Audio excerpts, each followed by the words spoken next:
Estimados hermanos, hemos llegado a la cuarta unidad de nuestro curso Iglesia y Apologética para el siglo XXI. La cuarta unidad tiene por título Cosmovisión y Pensamiento Científico. La historia del pensamiento científico demuestra que se inició en el siglo XVI-XVII después de Cristo.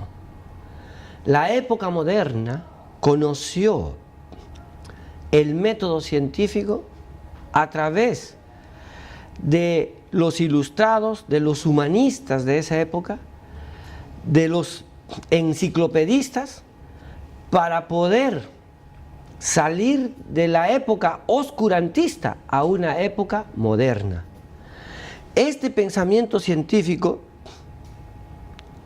intenta describir y explicar los hechos y fenómenos naturales y sociales.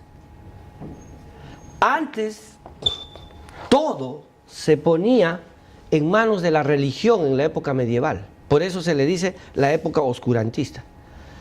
Pero algunos estudiosos de la época medieval también han encontrado que se desarrolló pensamiento precientífico en la época medieval. Sin embargo, hermanos, para este curso, Cosmovisión y Pensamiento Científico, lo que tenemos que explicar es que hoy vivimos en una sociedad que altamente se llama científica. Hoy tenemos alta tecnología, desarrollo en las comunicaciones altamente, a través de internet. Es una sociedad, como dicen los estudiosos de este tiempo, de la información, es la sociedad del conocimiento. Por lo tanto, esta sociedad se llama a sí misma científica, se llama a sí mismo desarrollada, se llama a sí mismo moderna. Por ejemplo, les quiero hacer un ejemplo. Los estudios de la época medieval demuestran que el ser humano, en muchas culturas, por falta de medicina y de la ciencia de la medicina, morían entre los 40 y 50 años. Luego pasaron los años, 60 años. Luego pasaron los años, 70. Ahora, en las sociedades europeas, el medio de la muerte de una persona es 80 años. ¿Por qué? Porque es una sociedad altamente científica. Claro que ahí también tendríamos que ver en Latinoamérica las situaciones y circunstancias económicas que injustamente muchos no acceden a esa salud pública o a la salud clínica privada, y solamente los ricos y los pobres sí mueren a corta edad. Entonces, esta sociedad, en primer lugar, se dice que es una sociedad de pensamiento científico, que todo es científico. Pero ¿a qué nos referimos cuando decimos cosmovisión y pensamiento científico? En la página 59 dice, antecedentes, la era precientífica. La era precientífica es una era antes de la modernidad. Es una era de la religión, de la magia. Es una era de las creencias, como Ortega y Gasset escribió un libro, Las creencias y el conocimiento. No te dejes llevar por las creencias, tienes que llevarte por el conocimiento, por la ciencia. Eso es la era precientífica. Pero luego empezó la era científica, con la lógica, la dialéctica y el desarrollo del pensamiento científico. Esta sociedad a sí misma se hace llamar científica.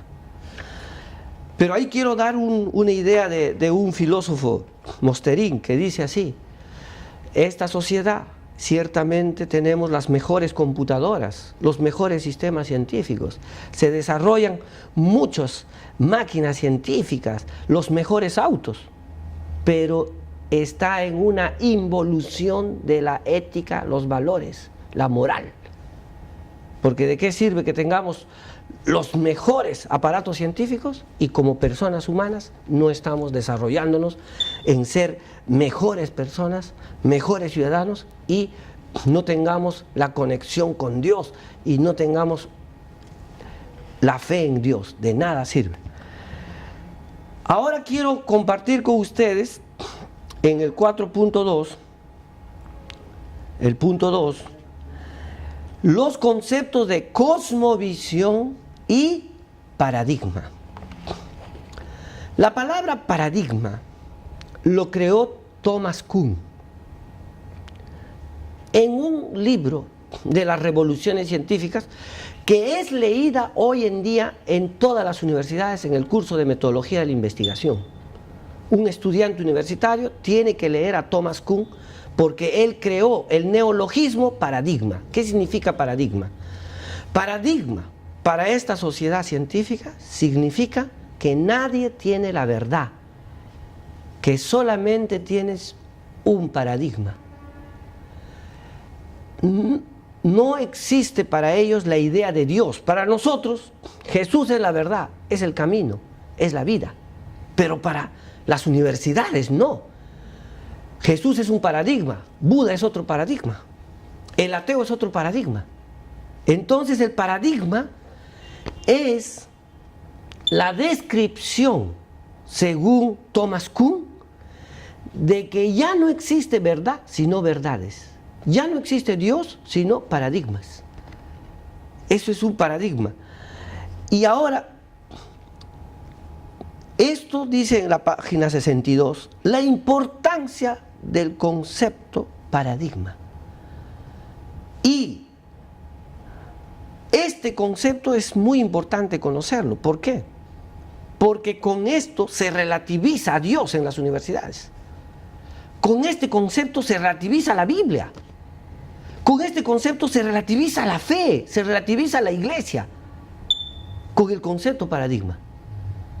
Desde las universidades. Ahora, en la página 63 dice el concepto de cosmovisión y su importancia.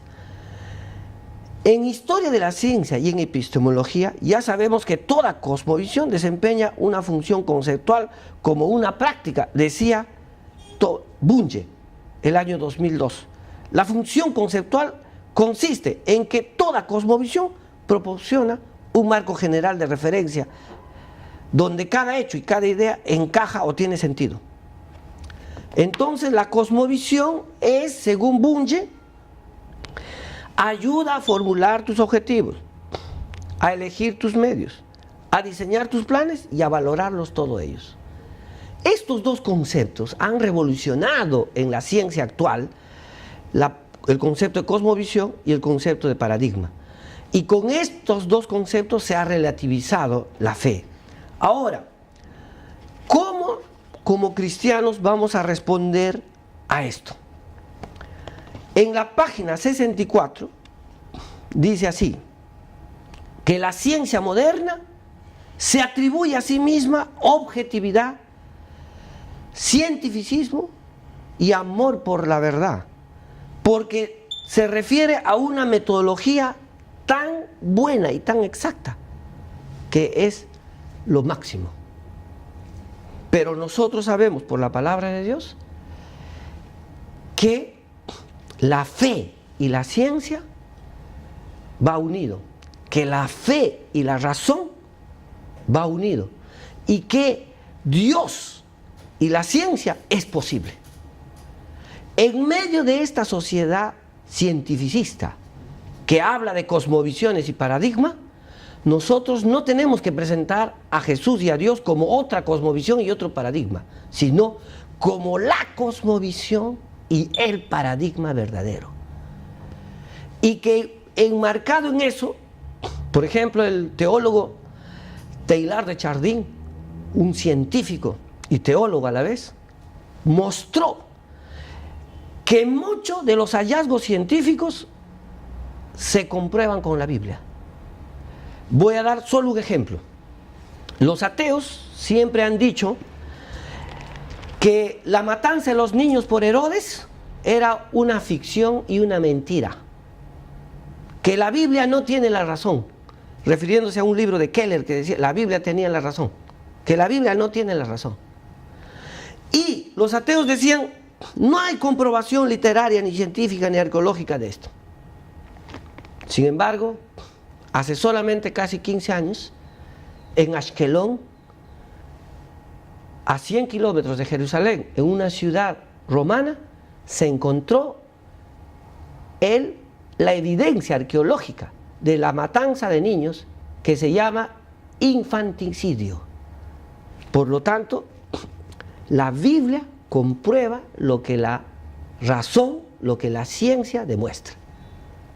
En ese sentido, es este cuarto unidad, cosmovisión y pensamiento científico. La fe y la razón es posible. Dios y la ciencia es posible. Y no nos amilanemos ante estos pensamientos científicos, porque la palabra de Dios es viva y eficaz. Sécase la hierba, marchítase la flor, la palabra de Dios permanece. La palabra de Dios nos revela lo que la ciencia encuentra. Y hay una tremenda conexión entre lo que dice la ciencia y lo que dice la Biblia.